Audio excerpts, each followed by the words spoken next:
offense can respond here, because they haven't been able to do that. In the air to right field for Cody Ross. Back to the wall goes Duman. It is up and it is gone. Home run for Cody Ross that puts the Red Sox on top 6-5. He tied the game with a 2-run shot on the 7th. He goes the other way to right field to put the Sox on top.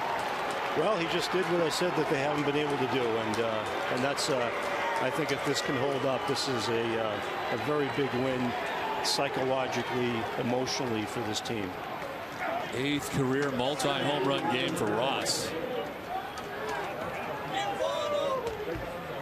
So 2 down, and the home run for Ross gives the Red Sox the lead.